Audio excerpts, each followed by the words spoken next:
Dewa Perang Ye Shikai. Bab 856. Kenapa, kau tidak percaya pada kekuatanku? Luo Shiki tersenyum tipis, dan diam-diam meningkatkan kekuatan tangannya di bahu Ye Shikai, mencubit Ye Shikai begitu keras hingga dia merasakan perasaan, asam dan menyegarkan. Haha, dibandingkan dengan Wang Qian, menurutku kamu lebih berbahaya. Ye Shikai berkata ringan sambil memejamkan matanya, menikmati pijatan dari Luo Shiki. Kamu benar. Tiba-tiba, Ye Shikai merasakan hawa dingin di lehernya. Dia membuka matanya dan melihat sebuah belati. Tangan giok Luo Shiki memegang erat-erat sebuah belati, dan menempelkannya di lehernya.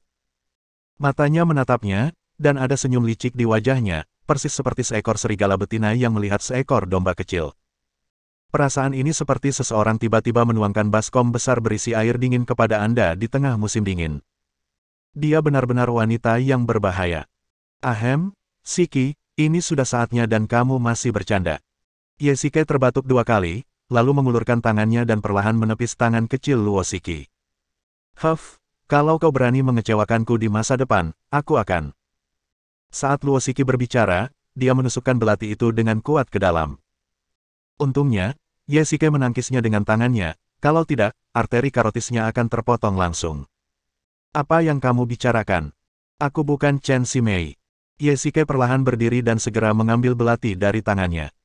Huff, aku senang kau mengerti. Jangan khawatir, Wang Qian mungkin tidak bisa melakukan apapun padaku. Lebih baik berhati-hati. Ye Shikai menasihati.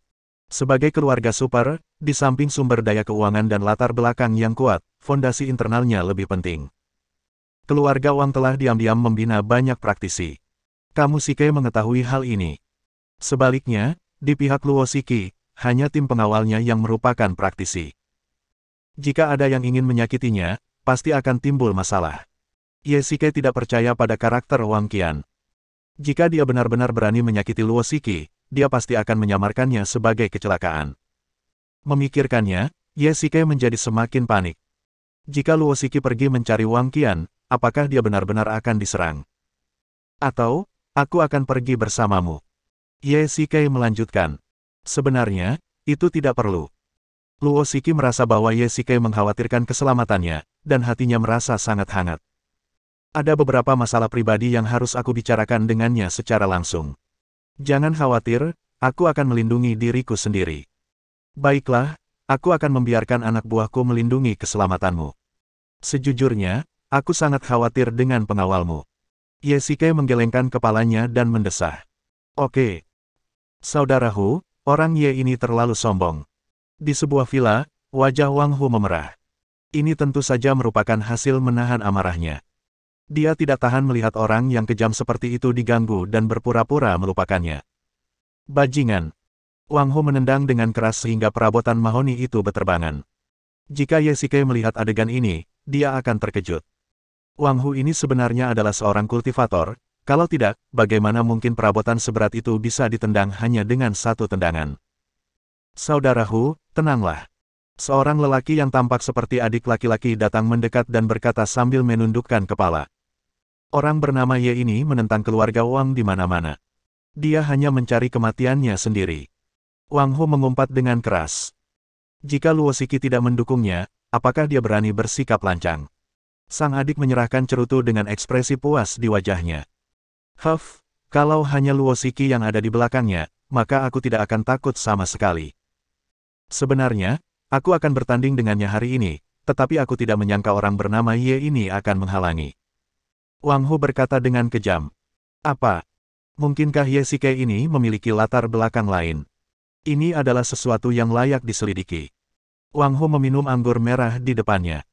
Wanita tertua itu secara khusus mengatakan kepadaku untuk tidak memprovokasi dia dengan seenaknya, dan mengatakan bahwa dia adalah sosok yang misterius. Mengenai latar belakangnya, bahkan wanita tertua itu tidak memberitahuku. Wang Hu bingung. Dia belum pernah mendengar tentang Ye Shikai di dunia bawah tanah.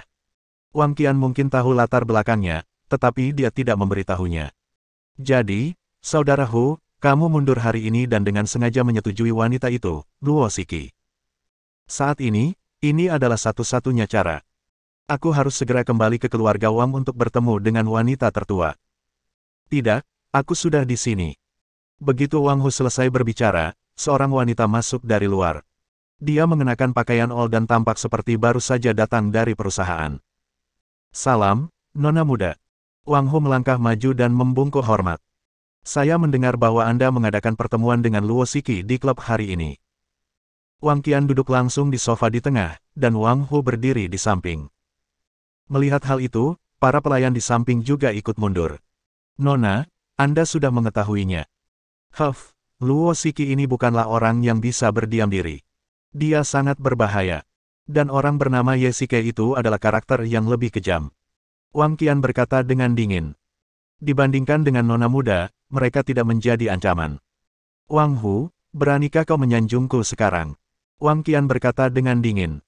Wajah Wang Hu berubah setelah mendengar ini dan dia segera membungkuk untuk meminta maaf. Merindukan. Baiklah, aku tidak akan bicara omong kosong lagi denganmu. Wang Qian melambaikan tangannya dengan tidak sabar dan melanjutkan, Ye Xike ini bukan karakter biasa. Aku tidak ingin memprovokasi dia untuk saat ini. Nona, saya khawatir keadaan tidak berjalan sesuai harapan kita. Orang Ye ini mungkin bertekad untuk melawan kita. Wang Hu memiliki wajah tegas, dan ekspresi Wang Qian menjadi lebih serius. Ia dan Luo Xiki memiliki hubungan yang tidak jelas, tetapi mereka jelas berada di perahu yang sama. Ia bertanggung jawab atas kekacauan dalam pertemuan hari ini. Aku tidak menyangka pria ini menikahi Su Qingyu dan masih memiliki hubungan yang tidak jelas dengan Luo Xiki. Sepertinya, dia memang tidak biasa. Kalau begitu, Nona, haruskah kita? Wang Hu mengulurkan tangan kanannya dan membelai lembut leher Nona. Jika memungkinkan, Anda harus mulai mempersiapkan diri. Wang Qian ragu sejenak, dan akhirnya mengangguk. Meskipun identitas Ye Xike misterius, kekuatan keluarga Wang ada di sana. Ye Xike membantu Luo Xiki, yang sangat menghambat perluasan kekuatan bawah tanah Wang Hu dan juga mencegah peningkatan kekuatan Wang Qian. Hal lainnya adalah karena pernikahan terakhirnya, Su Qingyu lebih memilih menikah dengan Ye Xike daripada Wang Hai, tuan muda keluarga Wang. Hal ini membuat Wang Qian kehilangan muka. Jika Ye Xike benar-benar meninggal, maka Su Qingyu akan menjadi janda baru, yang dapat dianggap sebagai pelampiasan kemarahan di hatinya. Baiklah, saya akan bersiap sekarang. Lakukan ini dengan bersih. Aku tidak ingin meninggalkan masalah. Wang Qian memerintahkan. Jangan khawatir, Nona. Wang Hu berkata dan berbalik untuk meninggalkan ruangan. Bab 857. Tunggu. Tiba-tiba, Wang Qian memanggil Wang Hu. Pada awalnya, dia mengirim tetua kedua dari keluarga Wang, Maang, tetapi dia tidak dapat melakukan apapun pada Ye Xike. Sekarang, dia meminta Wang Hu untuk membawa sekelompok pria bersenjata untuk membunuhnya. Bukankah peluang menangnya akan lebih kecil lagi? Ye Xike tampaknya memiliki lingkaran keberuntungan. Tidak peduli seberapa besar taruhan yang dibuat Wang Qian setiap waktu, dia dapat bertahan. Jika dia membiarkan Wang Hu menyerang Ye Xike, maka dia bukan saja tidak akan mampu berbuat apa-apa padanya, dia mungkin juga akan mendapat balasan. Nona, apakah ada hal lain yang ingin Anda katakan? Wang Hu segera kembali dan melihat Wang Qian sedikit ragu-ragu. Dia tidak dapat menahan rasa penasarannya. Lupakan saja, lakukan saja, tetapi pastikan Anda mempersiapkan diri dengan baik. Wang Qian berpikir sejenak dan berkata dengan tenang. Ya, Nona. Setelah Wang Hu pergi, Wang Qian duduk sendirian di sofa, tampaknya sedang memikirkan sesuatu. Jika dia ingin menjadi pewaris keluarga Wang di masa depan, dia harus memiliki modal di tangannya. Jika dia ingin mencapai kedudukan yang tinggi, ada banyak rintangan di depannya, terutama dalam keluarga besar seperti keluarga Wang. Dia memang punya kemampuan, tapi sayang karena dia seorang gadis, dan menduduki jabatan tinggi pasti mudah mengundang kritik, jadi dia harus menyingkirkan semua rintangan di jalan satu persatu. Tetua Ma. Wang Qian memanggil dengan ringan. Nona, Anda mencari saya. Seorang pria parubaya berjalan perlahan dari luar pintu. Setelah diamati lebih dekat, itu adalah tetua kedua keluarga Wang, Maang. Penatua Ma, bagaimana kemampuanmu sekarang? Wang Qian bertanya langsung. Bila keluarga besar diibaratkan sebagai miniatur keluarga kerajaan, maka seluruh anggota keluarga tersebut merupakan pewaris tahta, sedangkan para pelaku dalam keluarga tersebut ibaratnya adalah staf dan wadah pemikir para pangeran. Mereka adalah kekuatan keluarga yang tersembunyi dan lebih setia kepada tuannya. Maang, sebagai tetua kedua keluarga Wang, adalah salah satu orang kepercayaan Wang Qian. Tidak seperti dinasti feodal kuno, dalam keluarga besar saat ini, wanita juga bisa menjadi ahli waris, seperti Chen Yuxin. Namun, karena konsep yang sudah lama berlaku, lebih sulit bagi wanita untuk menjadi kepala keluarga. Saya berada di tahap tengah keadaan di luar tubuh, dan saya baru saja mencapai terobosan baru-baru ini. Ma Ang berkata dengan ringan. Dengan sumber daya kultivasi yang unggul di keluarga Wang, kecepatan kultivasi Ma Ang sudah sangat cepat.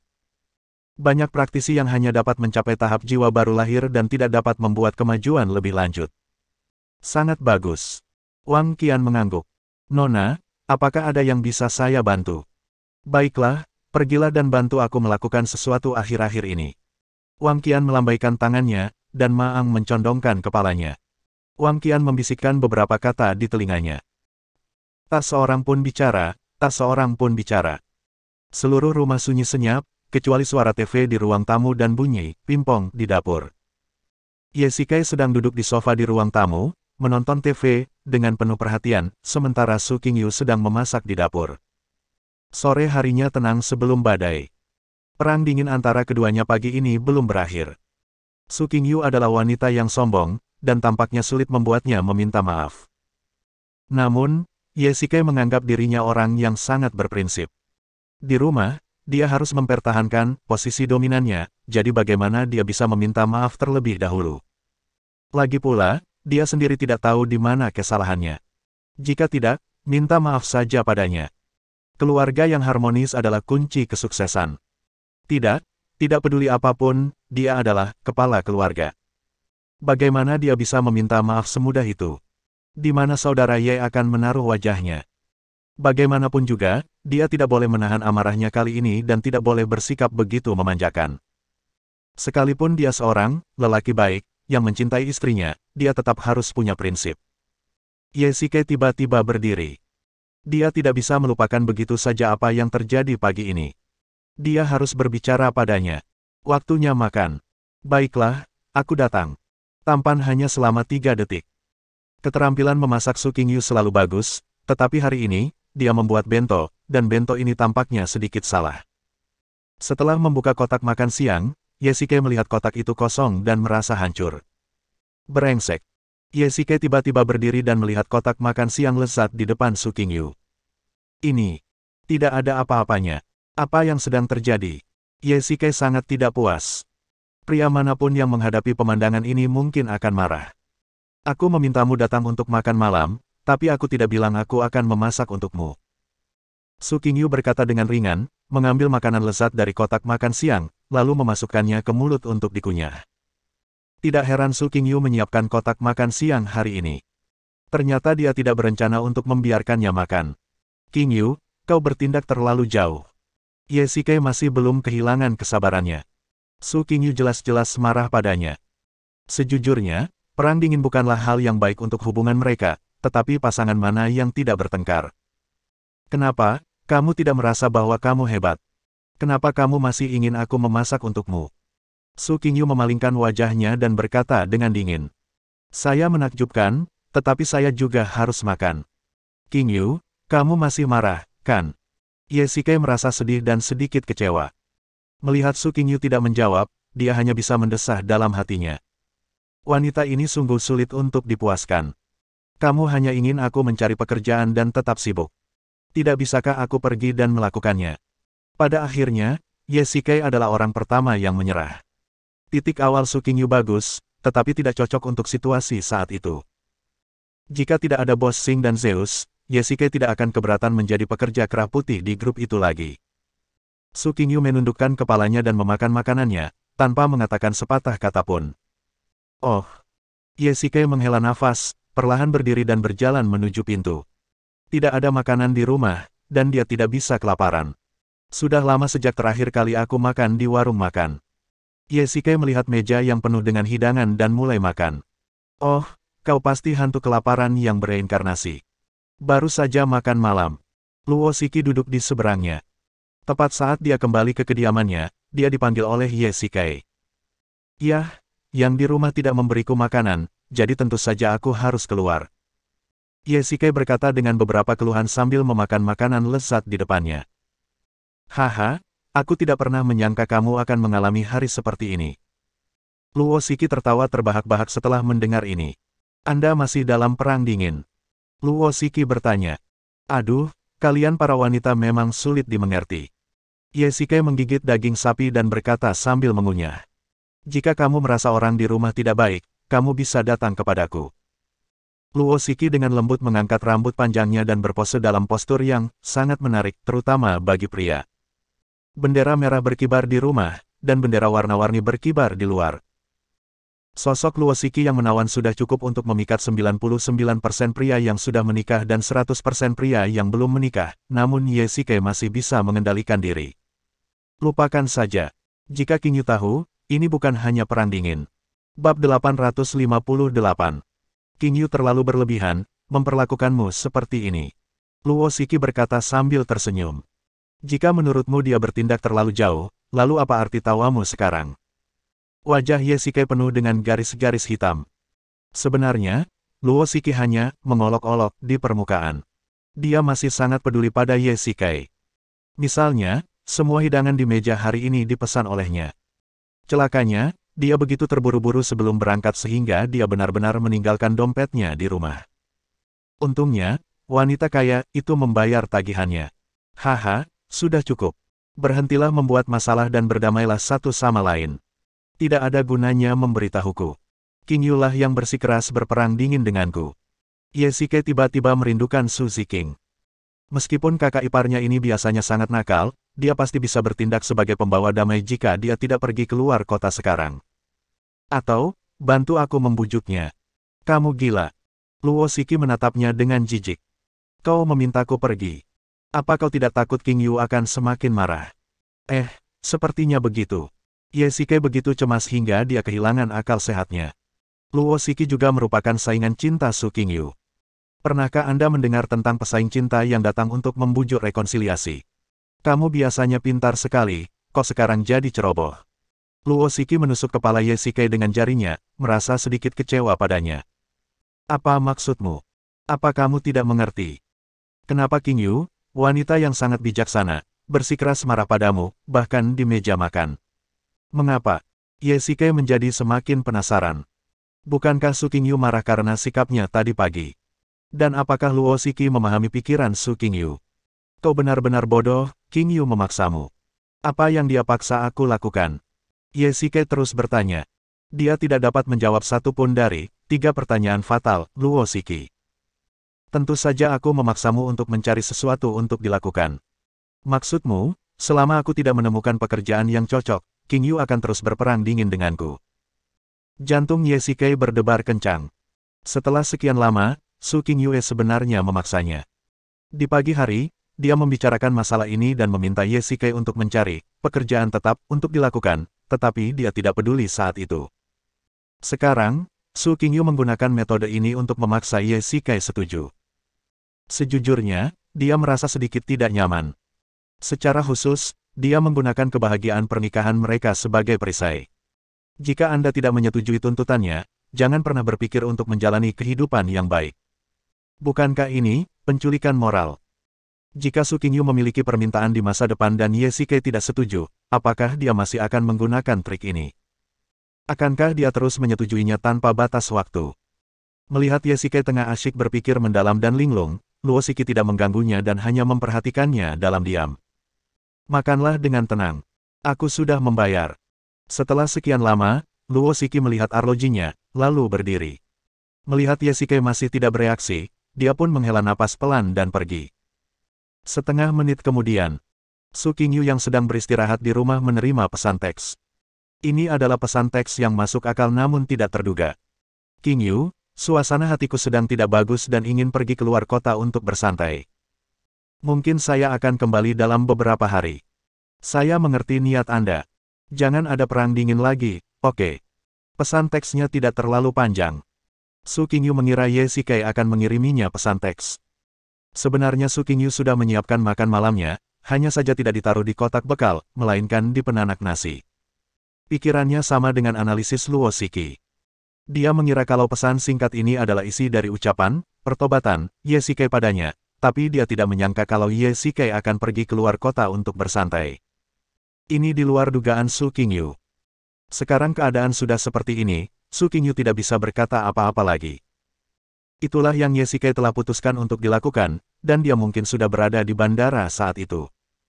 Melihat isi pesan teks ini, Su Qingyu tiba-tiba merasa sedikit menyesal. Mungkinkah dia terlalu tergesa-gesa dan membuat Ye Shikai sangat malu? Jika Ye Shikai tidak terlalu sedih, dia tidak akan mengatakan hal seperti itu jika dia ingin pergi keluar kota untuk bersantai. Su Qingyu ragu-ragu, merenung sejenak, mengeluarkan ponselnya, dengan cepat menekan tombol di atasnya, dan mengetik satu kata. Hari berikutnya. Nona Luo, kami akan sampai di sana dalam 20 menit. Sopir itu berbalik dan berkata kepada Luo Shiki. Di kursi belakang, Luo Shiki sedang melihat sebuah dokumen.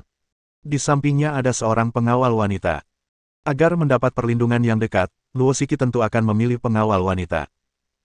Untuk melindungi orang sepenting itu, pengawal tentu haruslah seorang kultivator dengan kekuatan luar biasa. Baiklah, pertahankan kecepatan saat ini. Luo Shiki menutup dokumen itu. Dia mengenakan gaun merah cerah. Orang yang akan ditemuinya tentu saja Wang Qian. Wang Hu sibuk mempersiapkan penjelasannya, jadi Wang Qian juga butuh beberapa penjelasan. Nona Luo, saya merasa ada yang tidak beres. Jalan ini berbeda dari biasanya. Pada saat ini, pengawal wanita di sampingnya tampaknya merasakan sesuatu yang tidak biasa dan mengerutkan kening. Ada apa? Luo Shiki tidak menganggapnya sebagai lelucon. Setelah bertahun-tahun di dunia bawah tanah, dia sangat akrab dengan situasi ini. Kelalaian kecil bisa merenggut nyawa seseorang. Terlebih lagi, orang yang akan ditemuinya adalah Wang Qian, orang yang kejam. Jalan ini biasanya tidak sepi seperti ini. Aku khawatir keluarga Wang sedang menyiapkan penyergapan, kata pengawal wanita itu dengan tegas. Sopir, belok kiri dan ambil jalan memutar. Ya, Nona Luo. Pengemudi itu mengangguk, memutar setir, dan membelokkan mobil ke jalan kecil di sebelah kiri. Sepertinya tidak ada apa-apa. Ledakan. Tiba-tiba, jendela mobil di samping kursi pengemudi pecah. Luo Shiki tiba-tiba mengangkat kepalanya dan melihat pengemudi itu tergeletak miring dengan luka tembak di pelipis, tewas di tempat. Benar-benar ada pria bersenjata. Nona Luo, hati-hati. Pengawal wanita itu bereaksi sangat cepat. Dia menekan Luo Shiki di kursi belakang, memberi isyarat padanya untuk tidak bangun. Dia mengulurkan tangannya untuk memegang palang di atap mobil, dan mengayunkan tubuhnya dengan keras ke kursi pengemudi seperti seekor monyet. Dia membuka pintu dan mendorong tubuh pengemudi langsung ke bawah. Ledakan, ledakan, ledakan. Beberapa tembakan lagi terdengar, dan lubang peluru terbentuk di kaca bagian belakang mobil. Luo Shiki berbaring di kursi dan menghindari tembakan mematikan. Pria bersenjata itu menembak dari belakang, yang berarti ada beberapa pria bersenjata yang bersembunyi di jalan yang awalnya akan dia lalui. Nona Luo, hati-hati. Pengawal wanita itu menginjak pedal gas dan mobil itu langsung melaju keluar. Untungnya mobil itu melaju ke jalan kecil, kalau tidak, mobil itu akan hancur berkeping-keping. Tiba-tiba pintu mobil yang melaju kencang itu terbanting terbuka, dan sesosok tubuh melompat dan menyerbu langsung ke arah Luo Shiki, yang membuat kedua wanita itu ketakutan. Siapa ini? Pengawal wanita yang sedang mengemudi langsung berteriak ketika melihat mobil itu berputar balik. Dia melambaikan tangannya dan 3 anak panah langsung melesat keluar. Jangan takut, aku di sini untuk melindungi Nona Luo. Bab 859. Pria itu menoleh dan menghindari 3 anak panah dari pengawal wanita itu dengan mudah. Luo Shiki memperhatikan dengan saksama dan menyadari bahwa ini adalah mimpi buruk. Ngomong-ngomong, ini adalah kedua kalinya Nightmare menyelamatkan Luo Shiki, dan terakhir kali juga sama. Pada saat itu, Luo Shiki mengkhianati Cheng Yi, dan sekelompok pria bersenjata bergegas masuk, dan hanya Nightmare yang menyelamatkannya. Sejak Su Qingyu dan Anlan diserang oleh manusia ngengat terakhir kali, Ye Shikai juga telah memperkuat perlindungan para wanita. Meskipun Luo Shiki memiliki banyak pengawal di sekelilingnya, dia tidak boleh lengah. Lagi pula, para kultivator telah menembus batas-batas tubuh manusia. Jadi jika itu adalah sekelompok kultivator, tidak peduli berapa banyak pengawalnya, mereka mungkin akan kalah jumlah. Mimpi buruk, bagaimana mungkin itu kamu? Luo Shiki mengenali pemuda berjubah putih di depannya sekilas. Dia juga tahu bahwa ini adalah jenderal kepercayaan Ye Shikai. Pluto memintaku untuk melindungimu, tapi aku tidak menyangka akan diserang. Kata mimpi buruk tergesa-gesa. Terjadi baku tembak terus-menerus, tetapi senjatanya jelas dilengkapi peredam. Untungnya tidak banyak pejalan kaki di sini, Kalau tidak, kecelakaan pasti akan mengakibatkan cedera. Hati-hati. Luo Shiki mengangguk dan berbaring di sofa, dengan peluru terus-menerus berterbangan di atasnya. Ledakan. Tiba-tiba terdengar suara teredam dari bawah mobil dan mobil berguncang hebat. Nona Luo, bannya kempes, tolong segera keluar dari mobil. Pengawal wanita yang sedang mengemudi segera berkata, menggunakan sedikit inersia terakhir untuk membiarkan mobil melaju dalam jarak tertentu. Tepat saat mobilnya kehilangan tenaga dan hendak berhenti, dia membanting setir dan membelokkan mobilnya ke gang pinggir. Nona Luo, cepat keluar dari mobil. Pengawal wanita itu bergegas keluar, membuka pintu mobil, dan melindungi Luo Shiki saat dia keluar dari mobil. Kalian cepat pergi, aku akan melindungi kalian. Mimpi buruk juga keluar dari mobil. Ini adalah sudut, dan orang-orang bersenjata di belakang tidak dapat menembak mereka, tetapi mereka pasti mempunyai rencana cadangan. Baiklah, kalau begitu kamu hati-hati. Luo Shiki mengangguk. Tidak ada gunanya kalau aku tetap di sini sekarang. Sebaliknya, dia akan menjadi beban bagi Nightmare. Setelah menatap pengawal wanita itu, kedua wanita itu melarikan diri di sepanjang gang. Pergilah, mereka ada di sana. Pada saat ini, terdengar teriakan dari belakang. Nightmare perlahan menjulurkan kepalanya dan melihat puluhan pembunuh bersenjata belati menyerbu ke arahnya. Seperti yang diduga, mereka datang untuk membunuh Luo Shiki. Sambil melambaikan kedua tombaknya, Nightmare meregangkan tubuhnya, dan itu tampak seperti pertempuran pemanasan lainnya. Cepatlah dan kejar mereka, mereka ada di gang itu. Pembunuh utama berbelok ke gang dan bertemu Nightmare, jarak mereka berdua hanya 1 meter. Rasanya seperti bertemu cinta di tikungan. Halo. Mimpi buruk tersenyum menghina, berkata dingin, lalu langsung menusuk dengan tombaknya. Bunuh dia. Para pembunuh tercengang melihat Nightmare yang bagaikan dewa pembunuh berdiri di gang. Membunuh. Mimpi buruk mencibir, dan dengan gerakan tubuhnya, dia langsung menghilang dari tempat itu. Kedua tombak di tangannya bagaikan sabit dewa kematian. Dalam sekejap, keempat pembunuh itu jatuh ke tanah dan berhenti bernapas. Ada bekas darah yang dalam di leher mereka, dan darah mengotori jubah putih mereka. Mimpi buruk sangatlah kuat. Sebagian besar pembunuh di depannya berada di periode Lingji dan Yuanying, dan sama sekali bukan tandingan mimpi buruk. Datang lagi. Nightmare memblokir gang sendirian, mencegah para pembunuh bergerak maju. Tak lama kemudian, ada beberapa mayat lagi di tanah. Setelah beberapa saat, kebisingan di sini pasti akan menarik perhatian polisi. Begitu polisi tiba, para pembunuh ini akan hancur total. Kamu hentikan dia, aku akan menerobos. Seorang pembunuh berkata dengan dingin. Ya. Beberapa pembunuh menyerang bersama-sama, dan Nightmare menggunakan tombak gandanya untuk memblokir.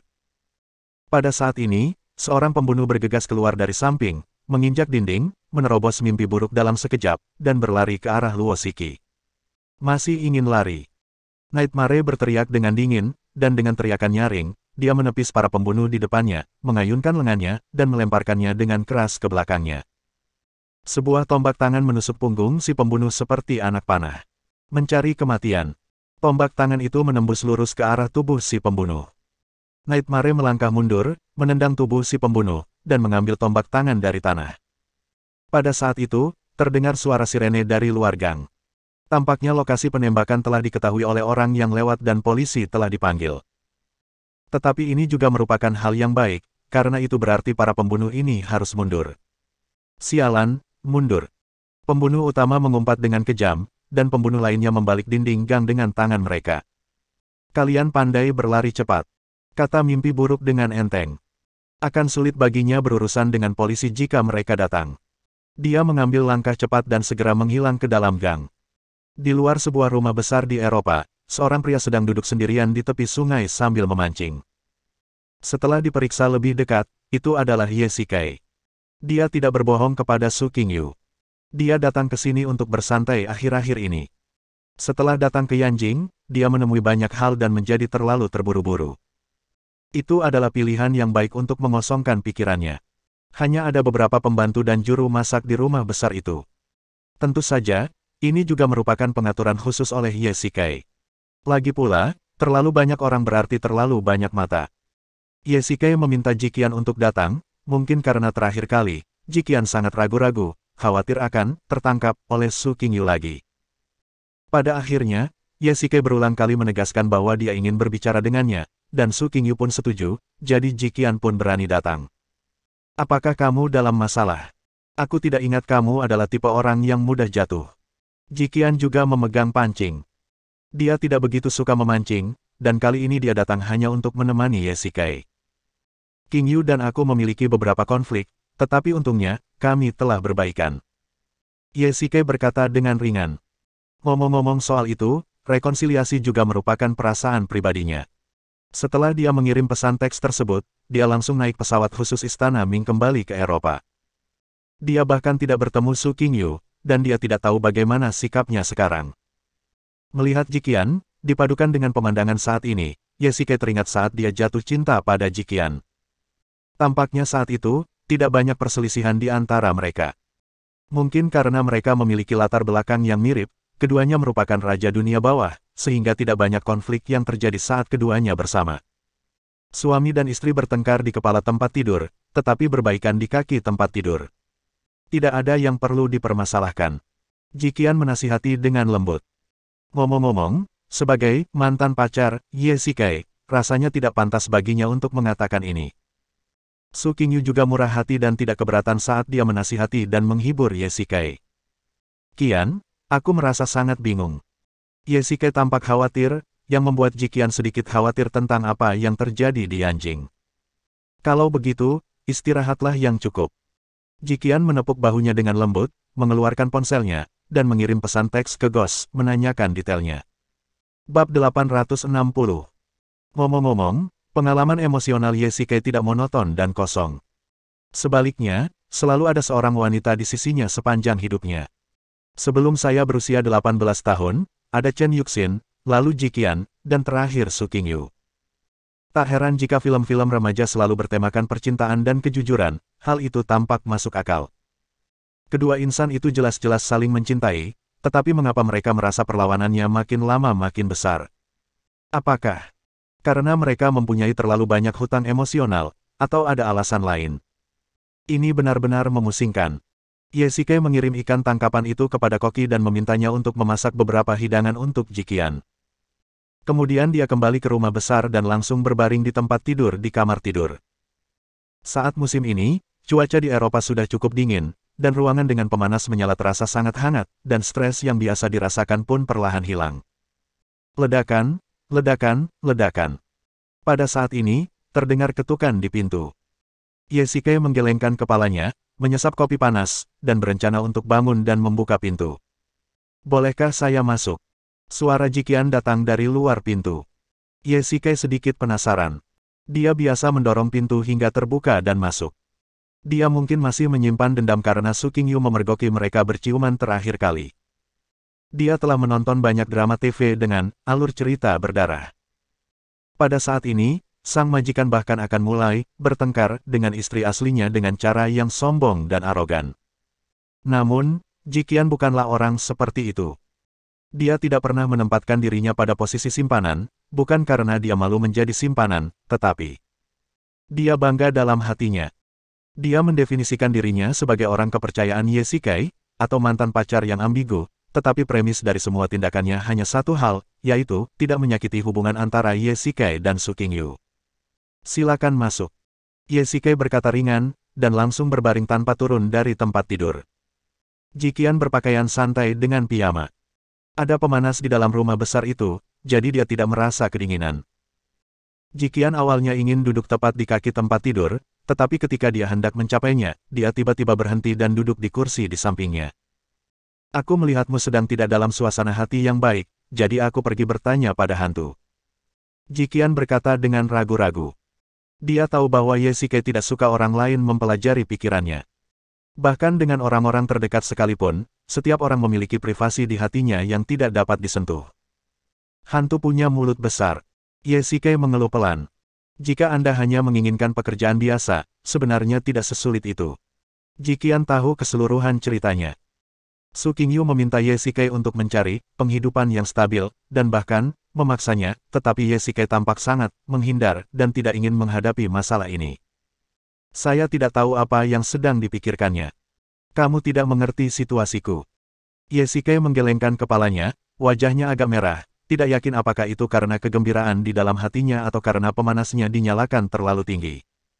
Sekarang, ada terlalu banyak orang di Yanjing yang mengincar kita dengan penuh nafsu. Saya benar-benar merasa lelah. Ye Xike menghela napas, merasa sangat malu. Bos Xing, Mothman, keluarga Wang, bahkan Zeus dan Aphrodite yang bersembunyi dalam kegelapan, semuanya adalah serigala dan harimau liar. Mereka menatap Ye Xike dan orang-orang di sekitarnya. Selama dia santai, mereka akan menerkam dan membunuhnya. Dan sekarang, Su Qingyu benar-benar ingin Ye Xike mencari pekerjaan tetap. Bagaimana ini mungkin? Itu terlalu tidak realistis. Sepertinya kamu dalam masalah. Jiqian berkata dengan tenang, mengapa kamu tidak memberitahuku? Aku tidak ingin melibatkanmu. Sudah cukup bagimu untuk menjadi Dewi Bulan di sini. Kita sudah bersama selama 2,5 tahun. Apakah kamu belum mengerti maksudku? Jika kamu terluka, apakah aku akan baik-baik saja? Kata-kata Jiqian sangat menyentuh hati. Dia tidak menunggu status formal, tetapi masih bersedia memberi tanpa syarat kepada Ye Xike. Sederhananya, ini adalah kasih sayang yang mendalam. Terus terang saja, ini adalah gadis gila. Baiklah, jika perlu, aku akan meminta bantuanmu lagi. Ye Xike tersenyum sedikit. Jika dia bisa mendapatkan bantuan dari kuil bulan tanpa keterlibatan Biro Keamanan Nasional, itu seperti menambahkan sayap pada seekor harimau. Meskipun kuil bulan tidak memiliki banyak personel tempur, kuil itu sangat kuat dalam pengumpulan intelijen dan pekerjaan spionase, terutama pengawal pribadi Jiqian, pengawal bulan. Hehe, aku bawa koki dari Prancis. Kenapa kamu tidak mau turun dan menikmati makanan lezat? Jiqian tersenyum. Karena kekhawatiran Ye Xike telah hilang, dia secara alami bisa menikmatinya. Bukankah tujuan perjalanannya ke Eropa kali ini untuk bersantai dan berlibur serta menghilangkan stres? Tentu. Yanjing.